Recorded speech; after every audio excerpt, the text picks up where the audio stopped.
다 함께 묵도하심으로 수요 예배 드리겠습니다.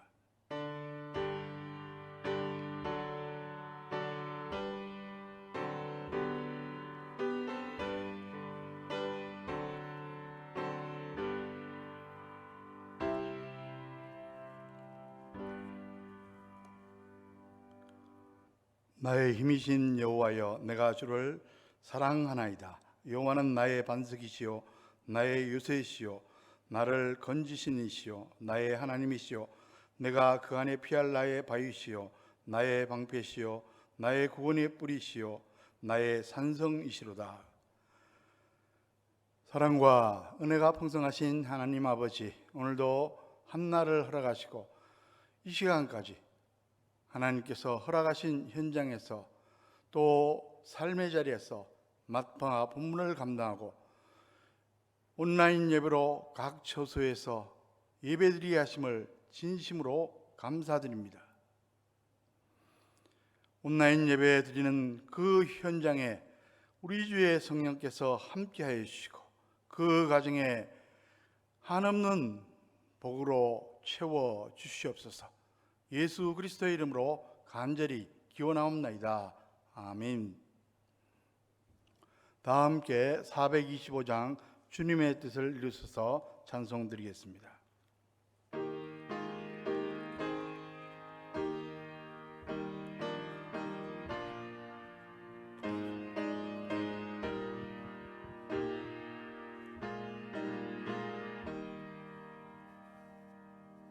주님의 뜻을 이루소서.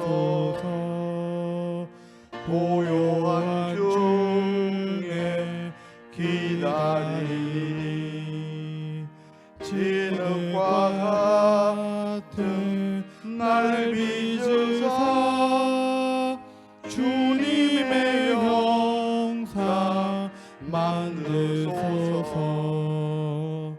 주님의 뜻을 이루소서. 주님 발 앞에 엎드리니 나의 맘속을 살피시사 눈보다 이게 하옵소서. 주님의 뜻을 이루소서. 병들어 몸이 피곤할 때 권능의 손을 내게 펴사 강건케 하여 주옵소서. 주님의 뜻을 이루소서. 온전히 나를 주장하사 주님과 함께 동행함을 만민이 알게 하옵소서.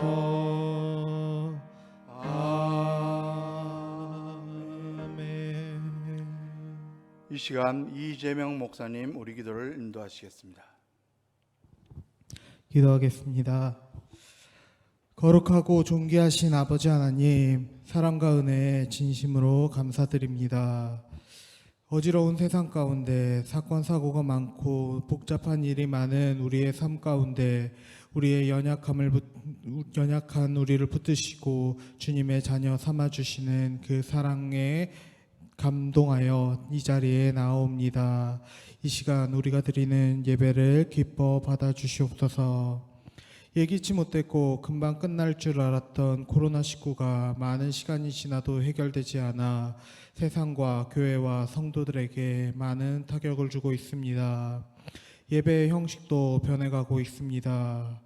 비록 예배의 형식은 변할지라도 성도들의 신앙을 굳게 지켜주시고 성도들 가운데 주님을 바라보는 믿음을 허락하여 주시옵소서. 하나님 앞에서 늘 믿음으로 살아가게 하여 주시고 우리의 삶이 예배가 되어 생각하고 말하고 행동하는 그 모든 것들이 주님과 동행하는 성숙한 그리스도인에게 인도하여 주시옵소서.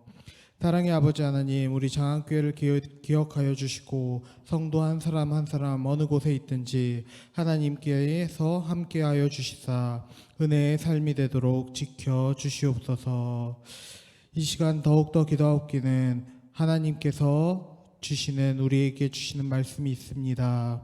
예배 가운데 목사님을 통하여 그 말씀을 전해 주실 때 그 말씀을 기억하게 하여 주시옵고 그 말씀 따라서 주님의 나라를 이루는 성숙한 그리스도인에게 주님 축복하여 주시옵소서. 예배 끝까지 주님께서 함께하여 주실 줄 믿사오며 사랑 많으신 우리 주 예수 그리스도의 이름으로 기도합니다. 아멘.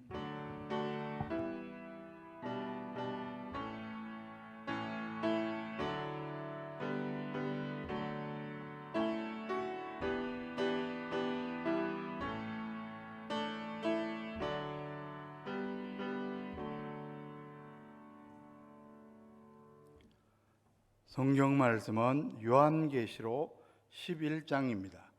요한계시록 11장 1절에서 13절까지 말씀을 한 절씩 교독하도록 하시겠습니다.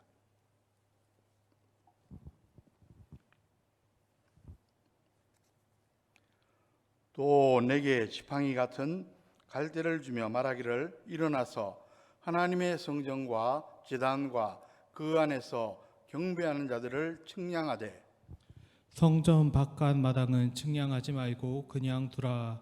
이것은 이방인들에게 주었은즉 그들이 거룩한 성을 42달 동안 짓밟으리라. 내가 나의 두 증인에게 권세를 주리니 그들이 굵은 베옷을 입고 1260일을 예언하리라. 그들은 이 땅 주 앞에 서 있는 두 감람나무와 두 촛대니 만일 누구든지 그들을 해하고자 하면 그들의 입에서 불이 나와서 그들의 원수를 삼켜 버릴 것이요 누구든지 그들을 해하고자 하면 반드시 그와 같이 죽임을 당하리라. 그들이 권능을 가지고 하늘에 닫아 그 예언하는 날 동안 비가 오지 못하게 하고 또 권능을 가지고 물을 피로 변하게 하고 아무 때든지 원하는 대로 여러 가지 재앙으로 땅을 치리로다.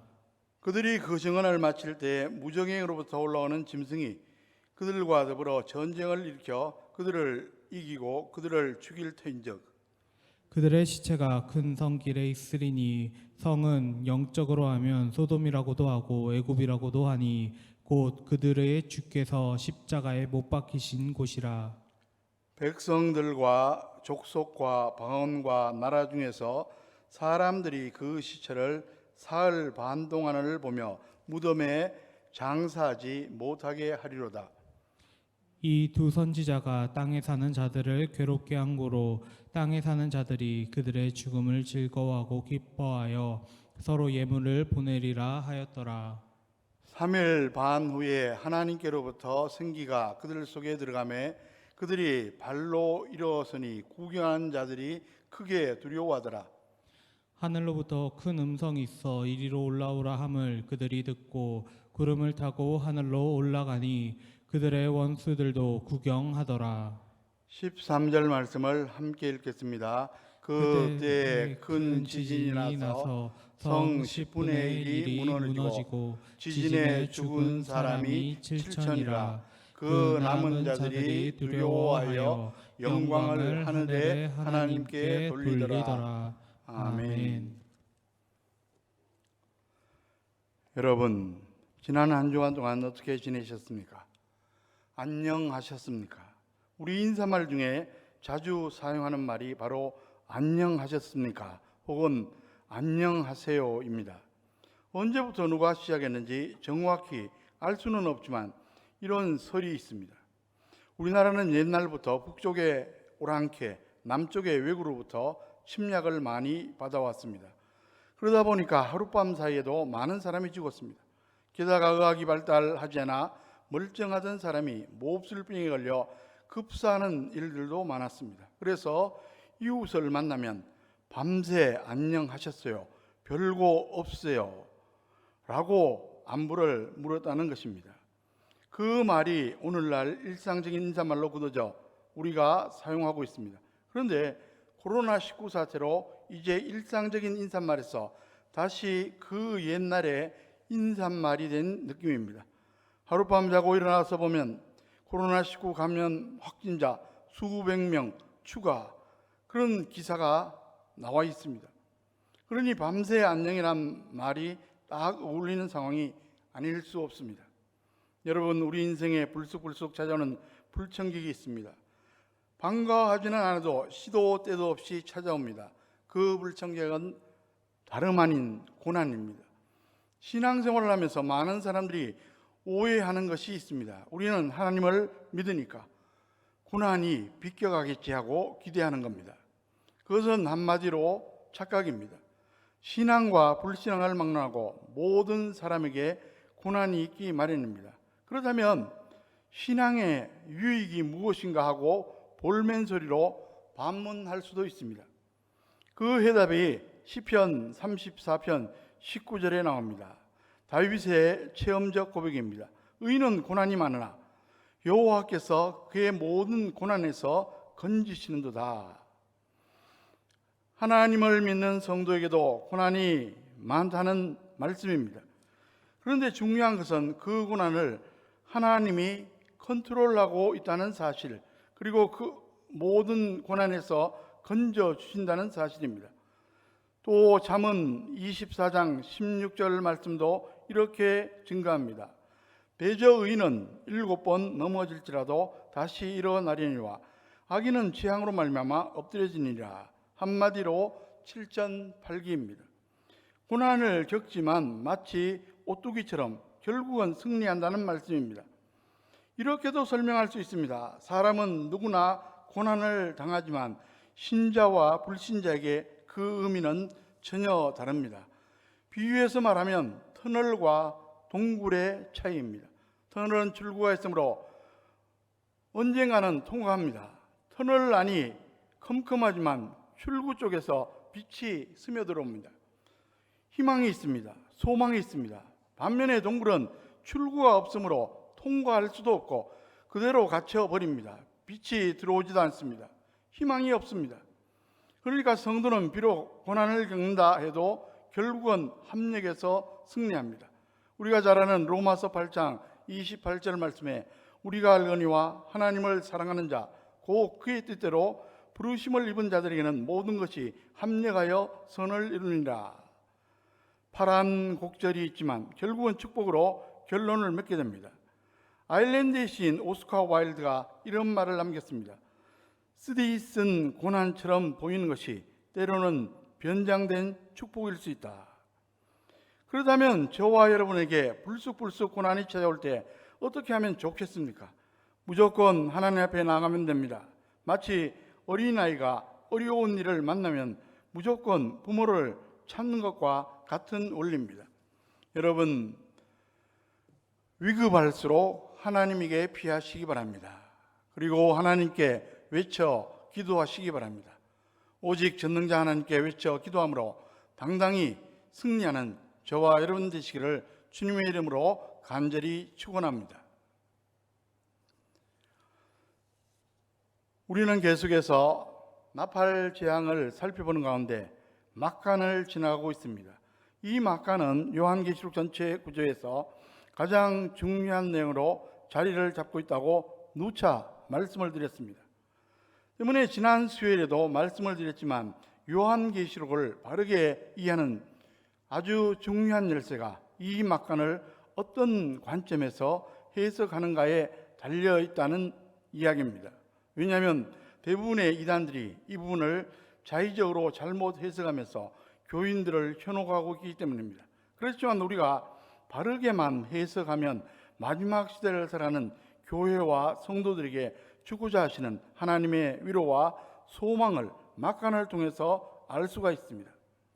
우리가 일곱 인과 일곱 나팔, 일곱 대접으로 이어지는 일곱 재앙 시리즈만을 생각하면 극심한 두려움과 공포감으로부터 벗어날 수가 없을 겁니다. 그래서 많은 사람들이 요한계시록이라 하면 무서운 책, 어려운 책이라고 외면을 합니다. 어쩌면 이것이 요한계시록에 나타난 표면적인 내용이기도 합니다. 그러나 하나님의 진심은 재앙과 심판이 아니라 세상 모든 사람들이 회개하고 돌아와 구원받는 데 있습니다. 그것을 하나님께서는 막간을 통해서 우리에게 보여주십니다. 그래서 우리는 막간을 통해서 교회와 성도들을 배려하시는 하나님 아버지의 측량할 수 없는 사랑을 깨달을 수가 있는 것입니다. 오늘 본문은 두 부분으로 나누어 살펴볼 수가 있습니다. 먼저 1절과 2절은 하나님께서 사도 요한에게 성전과 제단과 성전 안에서 하나님을 경배하는 자들을 측량하라고 하신 사실을 기록하고 있습니다. 다음으로 3절부터 13절까지에서는 두 증인에 관한 이야기가 나옵니다. 그래서 오늘 우리는 본문에 나타난 성전 측량과 두 증인이 실제적으로 무엇을 의미하며, 그리고 본문을 통해서 교회와 성도들에게 보여주고자 하신 내용이 무엇인가를 말씀을 통해서 살펴보고자 합니다. 먼저 본문 1절을 다 같이 읽도록 하겠습니다. 또 내게 지팡이 같은 갈대를 주며 말하기를, 일어나서 하나님의 성전과 제단과 그 안에서 경배하는 자들을 측량하되. 여기에 보면 사도 요한은 환상 가운데서 지팡이 같은 갈대로 하나님의 성전과 제단과 그 안에서 경배하는 자들을 측량하라는 명령을 받습니다. 그렇다면 하나님께서는 왜 사도 요한에게 측량하라고 하셨습니까? 그리고 측량의 대상인 성전과 제단과 경배하는 자들은 누구를 가리키며 측량한다는 의미는 또 무엇입니까? 원래 측량은 옛부터 토지가 자신의 소유인 것을 확인한 방법으로 쓰여졌습니다. 그래서 사람들은 측량을 통해 자신의 소유임을 나타내서 다른 사람이 침범할 수 없도록 했습니다. 그런데 본문에서 측량하다는 말은 단순히 규모를 측량한다는 말을 넘어서 구분과 분리를 위한 목적도 가지고 있습니다. 측량을 해서 부족하면 파멸시켜 버리는 겁니다.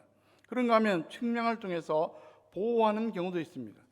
그런데 본문은 성전 안쪽에 있는 사람들은 측량하라고 하고 바깥쪽은 짓밟힌다고 했기 때문에 심판과 파괴보다는 보호한다는 개념을 가지고 있습니다. 그리고 뒤에서 살펴보겠지만 여기에서 측량의 대상으로 언급된 성전과 제단과 경배하는 자들은 하나님께 택함을 받은 성도, 즉 교회에 대한 상징적인 표현입니다. 우리가 이미 살펴보았다시피 6째인과 7째인 사이의 막간에서 하나님의 백성들의 이마에 인을 치는 말씀이 있었습니다. 그것은 하나님의 백성들을 철저하게 보호하신다는 것을 보여주는 말씀이라고 했습니다. 6째 나팔과 7째 나팔 사이의 막간에서 나오는 측량이라는 개념도 똑같은 개념입니다. 그러니까 하나님의 백성들을 측량해서 그 안에 있는 사람들은 하나님께서 철저하게 보호하시고 지켜주신다는 것입니다.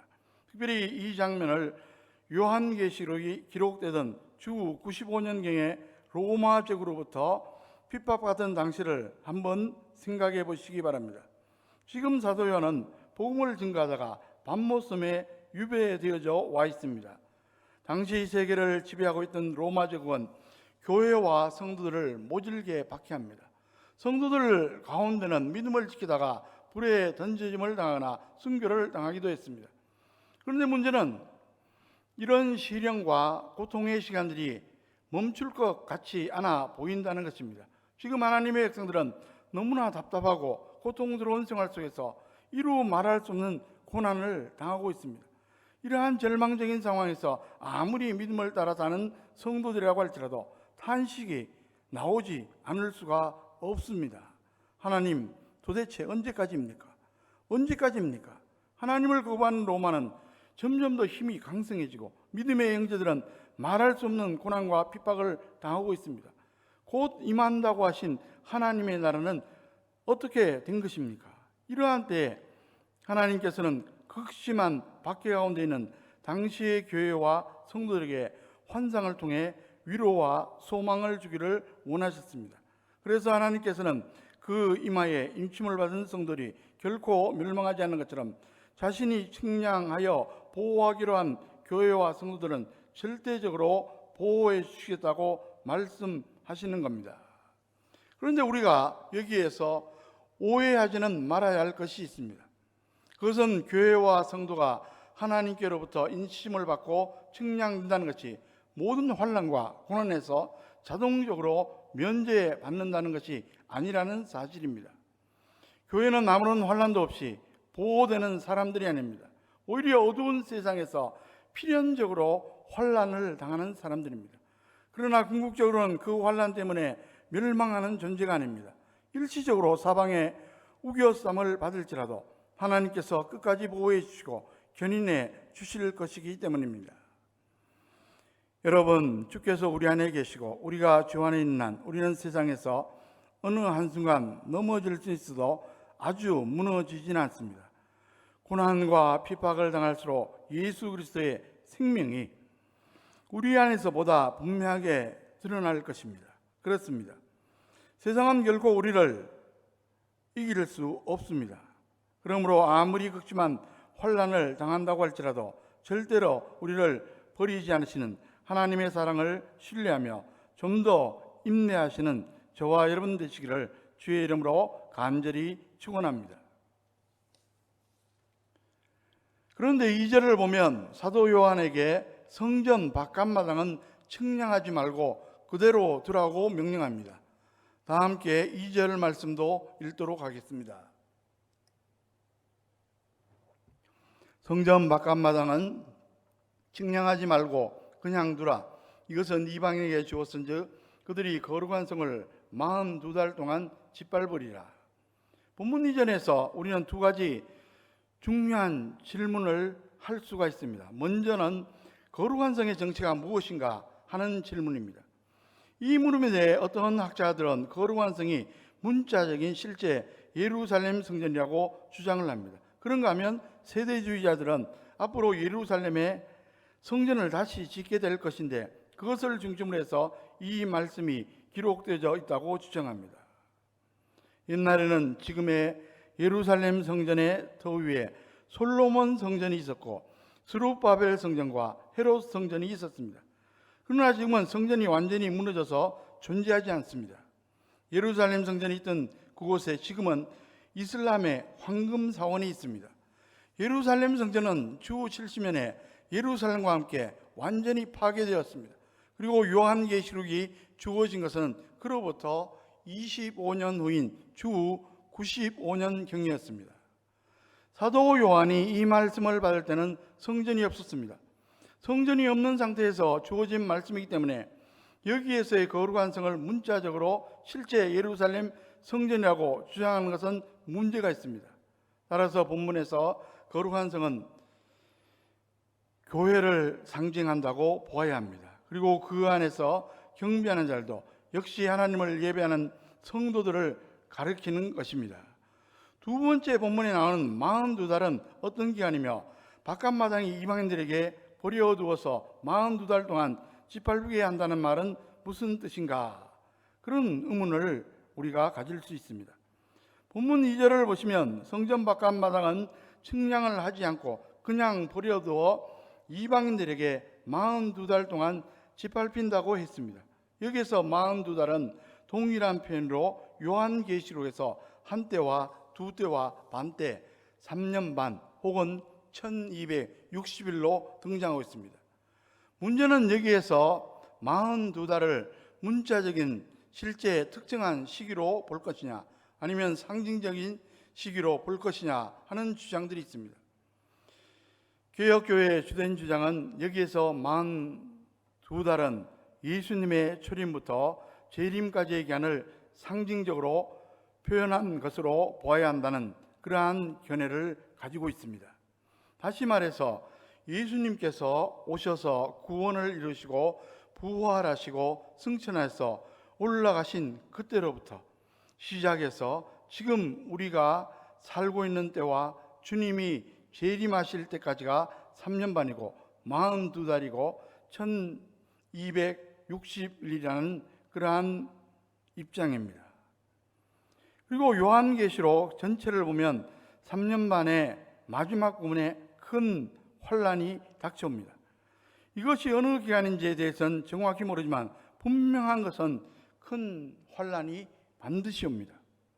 그리고 큰 환란 끝에 우리 주님이 재림하십니다.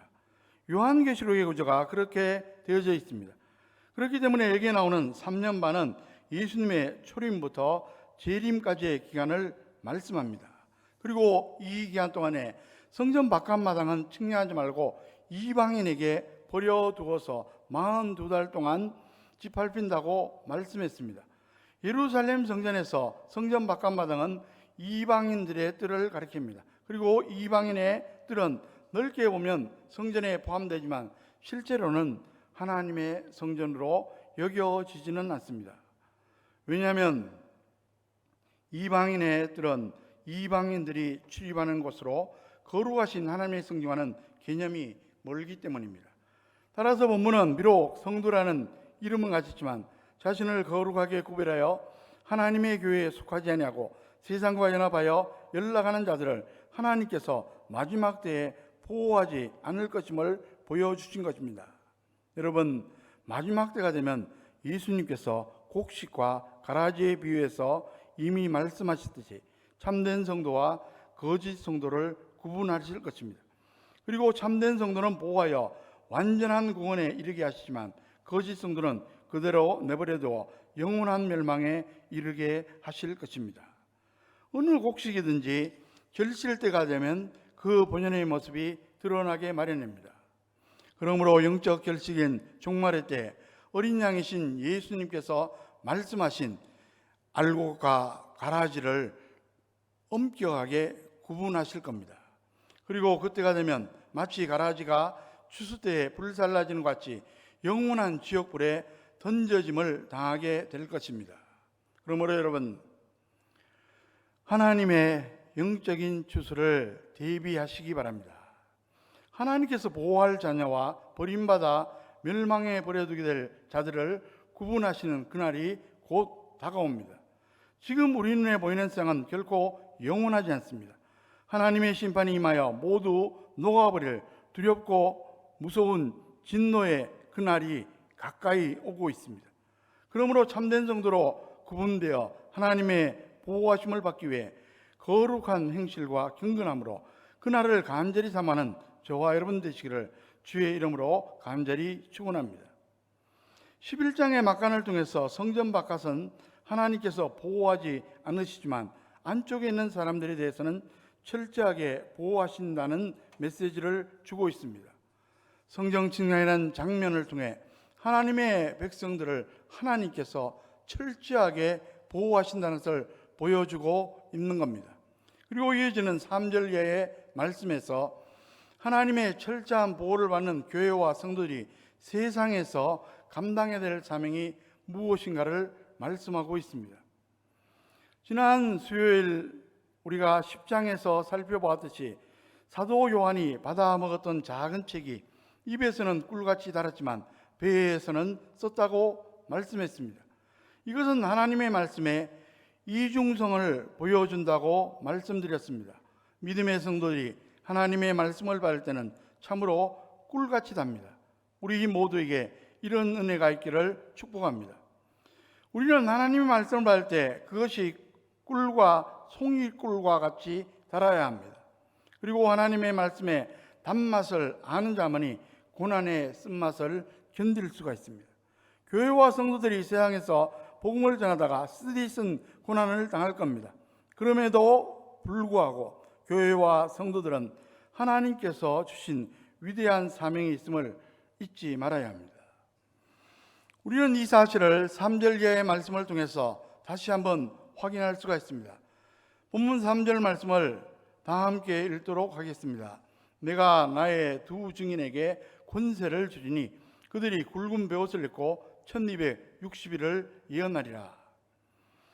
여기에 보시면 두 증인이 등장하는데 문제는 이들 두 증인이 누구인가에 대해 다양한 견해들이 있다는 사실입니다. 대표적으로 여기에서의 두 증인이 6절에 근거해서 모세와 엘리야를 의미한다는 학자들의 주장이 있었습니다. 먼저 본문 6절 말씀을 함께 읽도록 하겠습니다. 그들이 권능을 가지고 하늘을 닫아 그 예언을 하는 날 동안 비가 오지 못하게 하고, 또 권능을 가지고 물을 피로 변하게 하고, 아무 때든지 원하는 대로 여러 가지 재앙으로 땅을 치리로다. 여기에서 비가 오지 못하게 하는 예언자는 엘리야였고, 물이 피가 되게 한 사람은 모세였습니다. 그러니까 이들 두 증인을 가리켜 모세와 엘리야가 아닌가 하는 이야기들을 합니다. 그리고 앞으로 모세와 엘리야가 나타나서 예언하는 때가 올 것이라고 해석하는 학자들이 있었습니다. 그런가 하면 4절에 두 감람나무와 두 촛대라는 말씀에서 사이비 이단 교회들 중에는 자기가 감람나무라 하면서 많은 사람들을 현혹시키기도 했습니다. 지금도 그러한 사람들이 있습니다. 그래서 오늘 본문 말씀도 우리가 주의 깊게 살펴보는 가운데 두 증인이 누구를 가리킨 것인가를 정확하게 알아야만 합니다. 그럴 때 이어지는 다른 말씀들도 바르게 이해할 수 있게 되는 겁니다. 그렇다면 본문에서 말씀하고 있는 두 증인은 누구입니까? 두 증인에 대해서 4절 말씀을 보겠습니다. 그들은 이 땅에 주 앞에 서 있는 두 감람나무와 두 촛대라고 했습니다. 그러니까 두 증인은 두 감람나무라고 할 수도 있고 두 촛대라고도 할 수가 있습니다. 두 감람나무가 따로 있고 두 촛대가 따로 있는 것이 아니고 두 증인은 두 감람나무이고 두 촛대라는 것입니다. 그리고 뒤쪽에 10절 말씀을 보면 두 선지자라고 말씀하고 있습니다.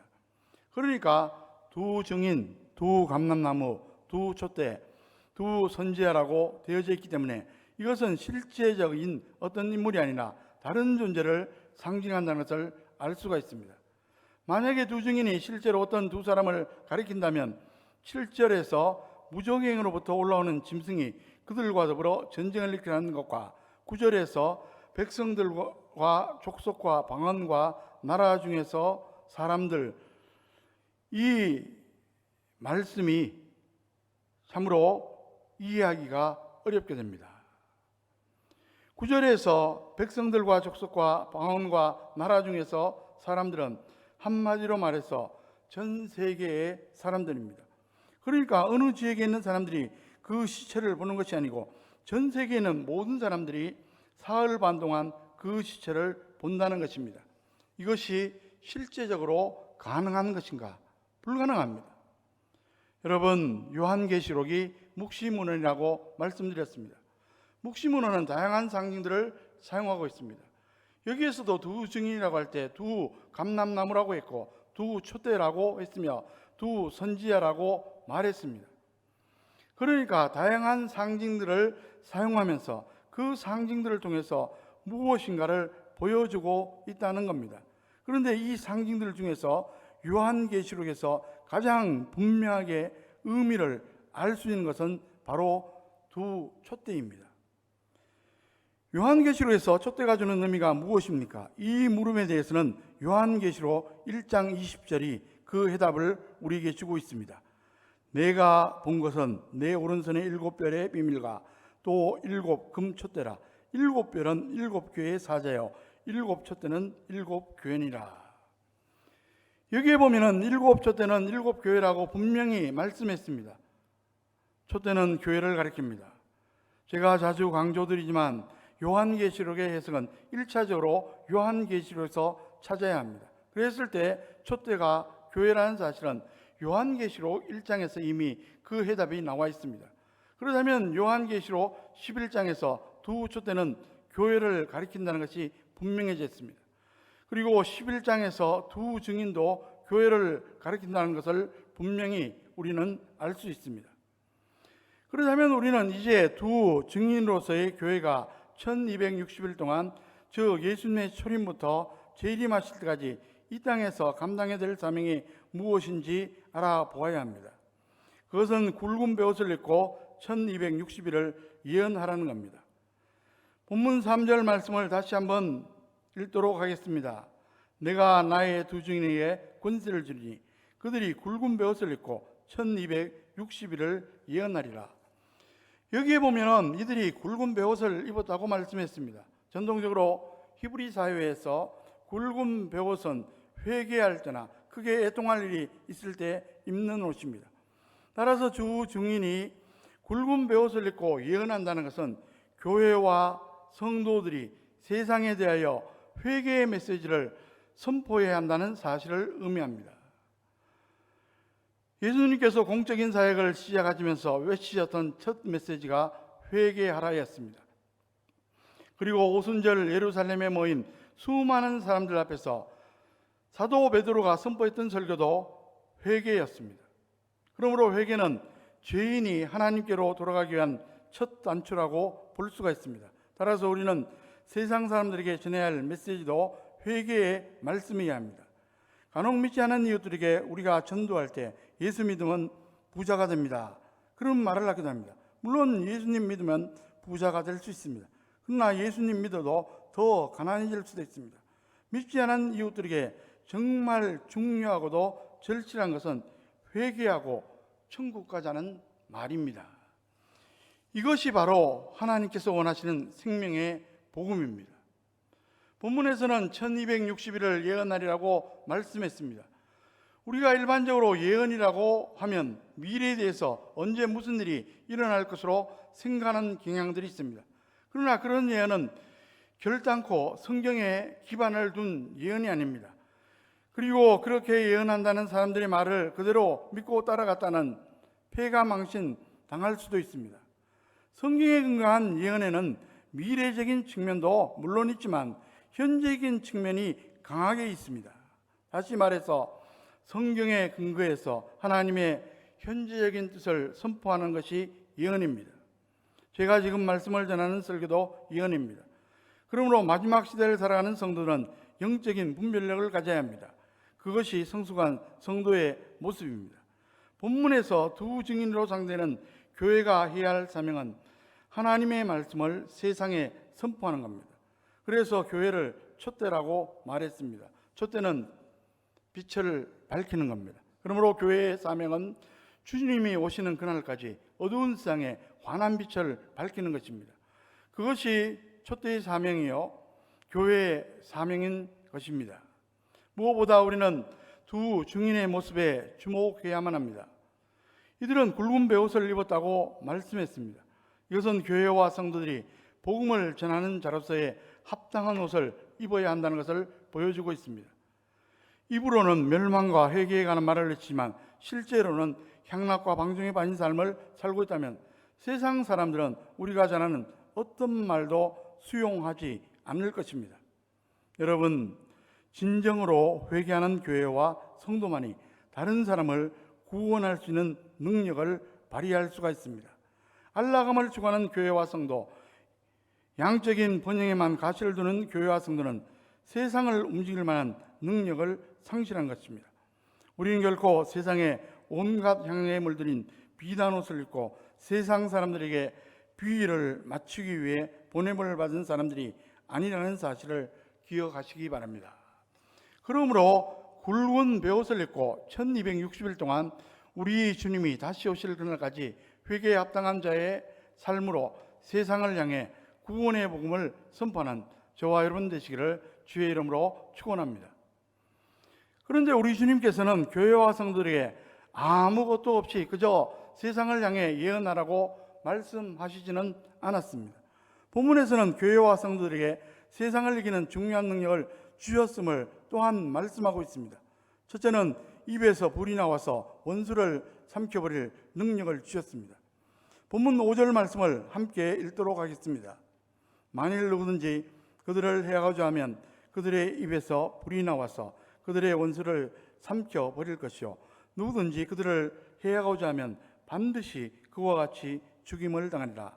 이 말씀은 열왕기하 1장 17에 있었던 엘리야의 사건을 연상시키고 있습니다.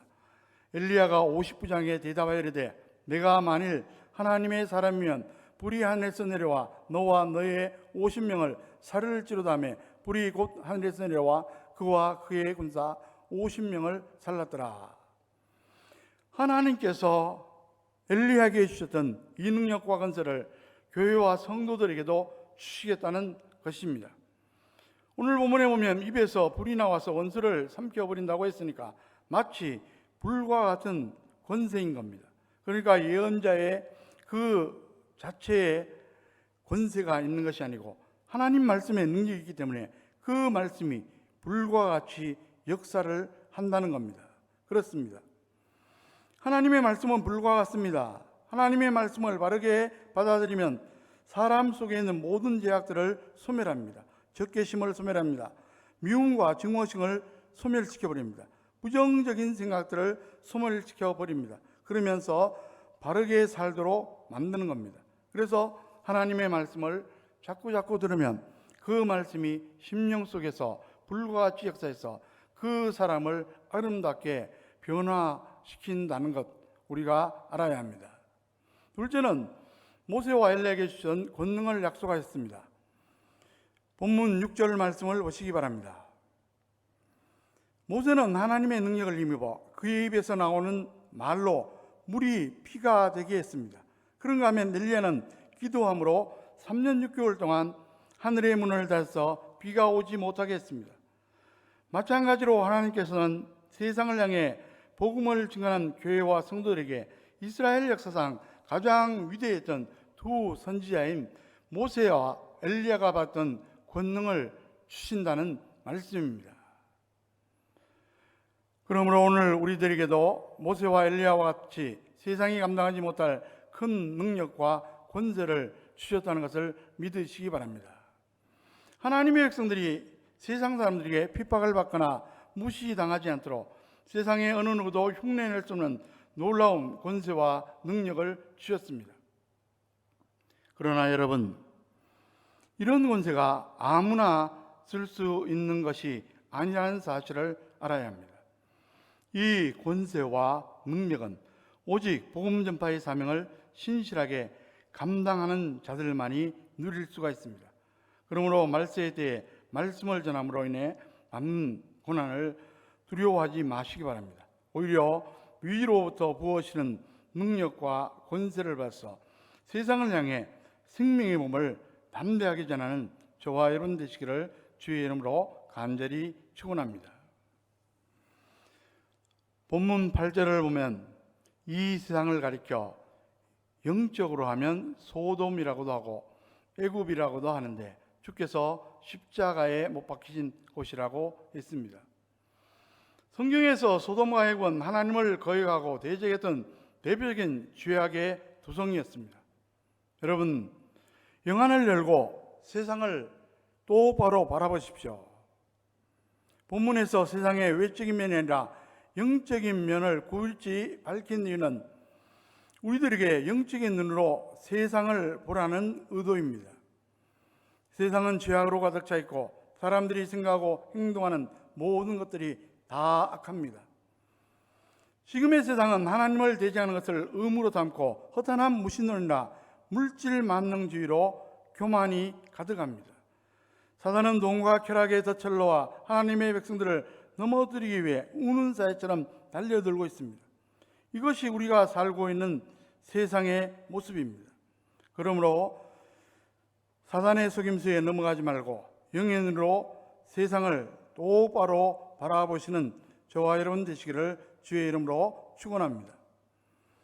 그런데 악한 사상과 세상이 교회와 성도를 어떻게 하는지 본문 구절을 보시기 바랍니다.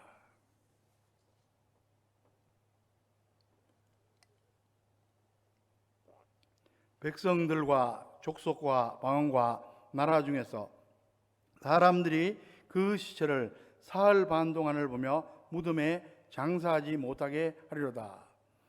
7절에서 교회는 예수님의 초림과 재림을 간에 복음 증언을 마칠 때 악령들이 가는 무정행으로부터 올라오는 짐승과 전쟁을 하게 된다고 말씀했습니다. 이 짐승은 13장과 17장에도 등장하는데 사단으로부터 권력을 받아 하나님께 대항하고 하나님의 백성들을 핍박하는 7머리 7뿔을 가진 적 그리스도를 가리킵니다. 그때가 되면 적 그리스도는 사단으로부터 권력을 받아 어둠의 세상을 통치하게 될 것입니다.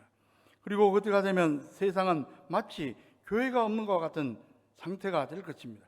그러나 본문에서와 같이 사단의 권세가 사흘 반 동안만 그 힘을 떨칠 것입니다. 여기에서 사흘 반 동안이라는 것은 매우 짧은 기간을 의미합니다.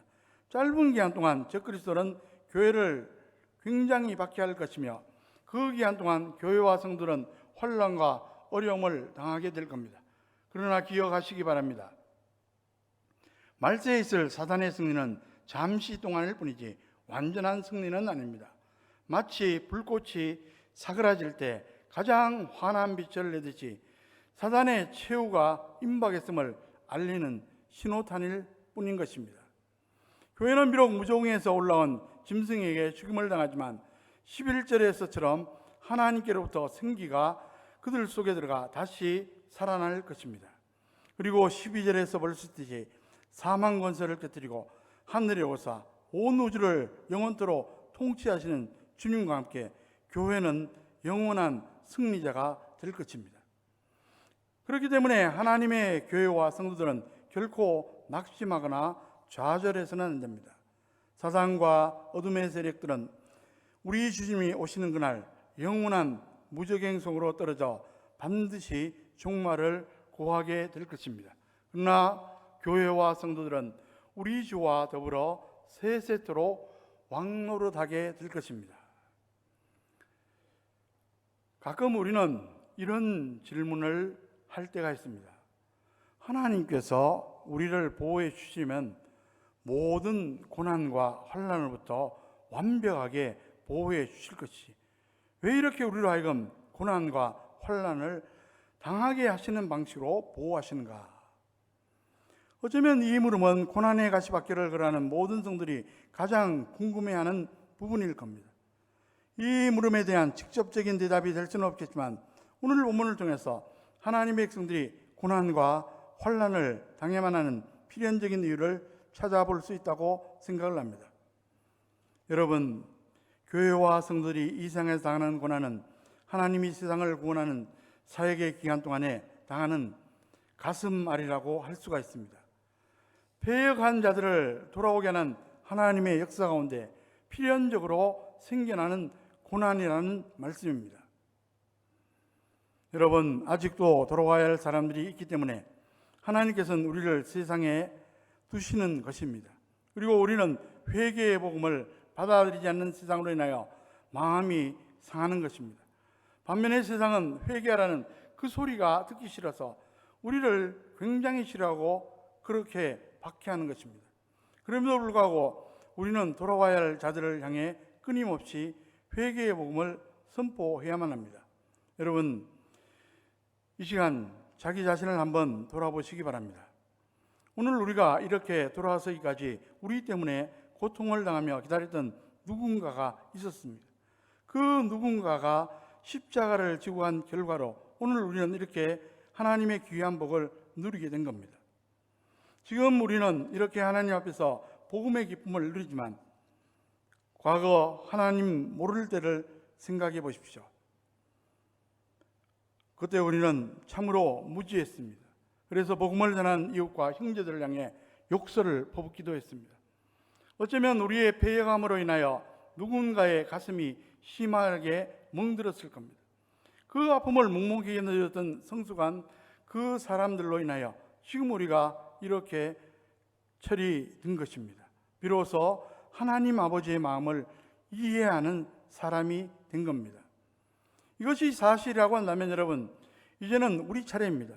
복음의 비춘 자로서 이제 우리는 반드시 누군가의 돌아옴을 위한 인내의 고통을 감내해야만 합니다. 지금 세상은 죄악으로 가득 차 있습니다. 하나님과 교회를 대적하는 것을 의무로 삼는 사람들도 있습니다. 지금 중학교에서도 동성애가 무슨 문제냐 하면서 동성애가 괜찮다고 생각하는 학생들이 점점 늘어나고 있습니다. 그 결과 전 세계적으로 에이즈 환자가 11%로 줄어들 때 우리나라만 유독 43% 증가를 했습니다. 우리나라가 이 상태로 한 50년만 간다면 어떻게 될 것 같습니까? 여러분, 영적인 시각을 가지고 세상을 바로 볼 수 있는 성도로 간다면 지금의 세상이 분명히 잘못되어 가고 있다는 것을 알 수가 있습니다.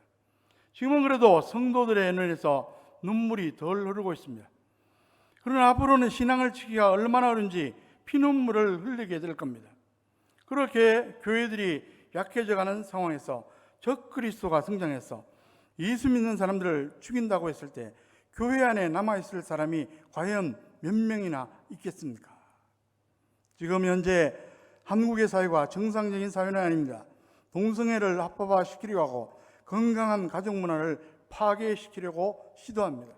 지금 우리나라는 하나님을 거부하고 인간성을 파괴하는 방향으로 타락한 문화가 급속히 확산되고 있습니다. 공산주의가 기승을 부리는 시절 빌리 그레엄 목사님은 한 통의 편지를 공개하였습니다. 이 편지는 공산주의 사상에 매료된 한 청년이 공산주의 운동에 헌신하기 위해 애인인 여인에게 헤어지자고 쓴 편지였습니다. 우리 공산주의자들은 사망률이 높다. 총에 맞고 교수형을 당하고 조롱당하고 직업을 잃는다. 우리 중 상당한 퍼센트는 이미 죽었거나 감옥에 갇혀 있다. 우리는 대부분 가난하게 살고 있다. 우리는 좋은 집, 좋은 장터를 가질 여유가 없다. 그러면서도 우리는 우리의 모든 시간, 모든 재산, 모든 재능을 아낌없이 당을 위해 바친다. 사람들을 우리를 가리켜 광신자라고 부른다. 그렇다. 우리는 광신자이다. 우리의 삶은 오직 하나의 목적, 세계의 공산화를 위한 삶이다. 내가 죽도록 갈망하는 것이 있는데 그것은 공산주의가 실현된 세상이다. 그것이 이제 내 삶이요, 내 사업이요, 내 종교요, 내 취미요, 내 애인이요, 내 아내요, 내 애인이요, 내 빵이요, 내 고기이다. 나는 낮에 그 일을 하고 밤에는 그것을 꿈꾼다. 나에게 이제 이 비전을 떠나서 다른 어떤 인생도, 우정도, 사랑도, 대화도 존재할 수 없다. 나는 이 이상을 위해 감옥에 갇힐 준비가 됐고 필요하다면 사형대에 갈 준비가 되어 있다. 완전히 거짓 이데올로기인 공산주의가 세계 절반 이상을 차지했던 이유는 이런 헌신자들, 공산주의의 소위 증인들이 있었기 때문입니다. 우리 자신을 공산주의와 비교하는 것이 너무나 고통스럽지만 우리 자신을 한번 돌아볼 시간이 될 수 있게 예를 들었습니다. 말씀을 이제 마칩니다. 여러분, 하나님의 백성들인 저와 여러분들이 바로 서는 것이 얼마나 귀한 것인 줄을 알아야 합니다. 하나님의 백성이 바로 서 있는 것이 자신이 사는 길이요, 가족이 사는 길입니다. 그것이 교회와 우리나라 대한민국이 진정 사는 길입니다. 그러므로 하나님이라니 땅에 떨어져 죽으면 많은 결실을 맺는 것처럼 마지막 때를 살아가는 저와 여러분들이 순교자적 사명을 충성되게 감당함으로 주의 날을 준비하는 믿음의 증인들이 다 되시기를 주의 이름으로 간절히 축원합니다. 기도하겠습니다. 하나님 아버지, 코로나19로 인해서 이제 한국 교회도 이렇게 온라인 예배로만 예배를 드릴 수 있게 되었습니다. 이러한 모든 상황 가운데 하나님의 뜻이 있는 줄로 믿습니다. 저희들 참으로 어려운 시기에 믿음 가지고 또 주님께서 주신 비전 가지고 살아갈 수 있도록 인도하여 주시옵소서. 우리 신앙의 선지자들처럼 어떤 어려움과 핍박이 있더라도 충성된 증인으로서의 삶을 잘 감당할 수 있도록 인도하여 주시옵소서. 이 시간 간절히 기도합니다. 환자들 주님께서 긍휼을 베풀어 주시옵소서. 약한 부분들 치료하여 주시옵소서. 이 모든 말씀 예수 그리스도의 이름으로 간절히 기도하옵나이다. 아멘. 다 함께 447장 이 세상 끝날까지 찬송 드리겠습니다.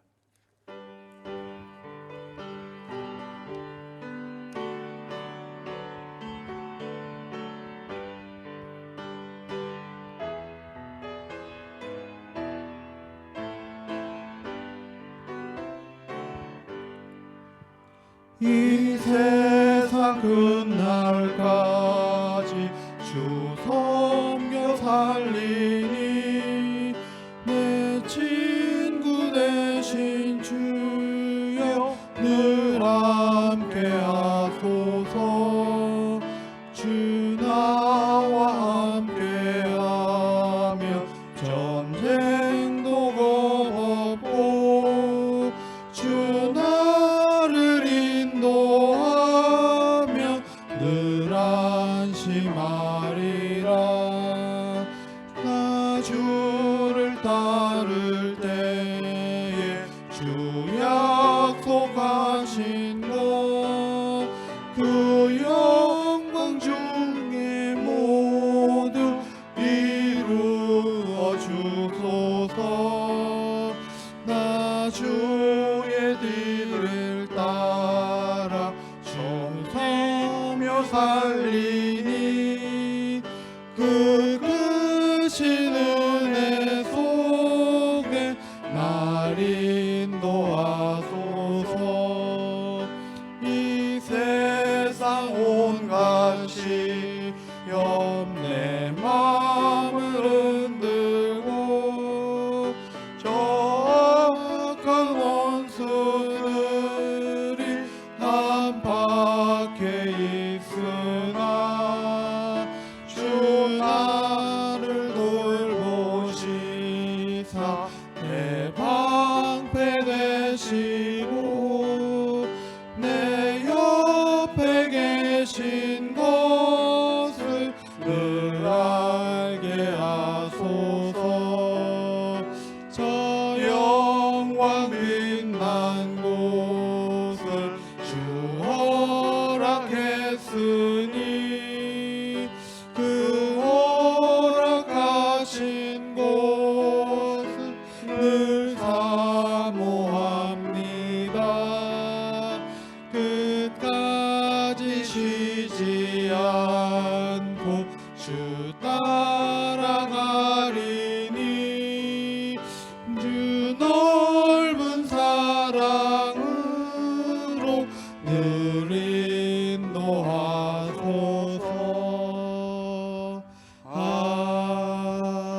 아멘. 기도하겠습니다. 이제는 교회의 머리 되시며 진정한 주인 되시는 우리 주 예수 그리스도의 은혜와 역사를 우리의 삶을 구체적으로 세밀하게 주관하시는 하나님 아버지의 크고 놀라우신 사랑하심과 범사에 우리의 삶을 인도하시며 우리의 삶이 합력에서 선을 이루며 형통하도록 도와주시는 성령님의 교통하심과 축복하심이 이 자리에 함께한 모든 심령들 위해, 특별히 온라인 예배로 드리는 모든 심령들 위해, 그 가정 위에, 그 초소 위에 지금부터 영원토록 함께 하시기를 간절히 축원하옵나이다. 아멘.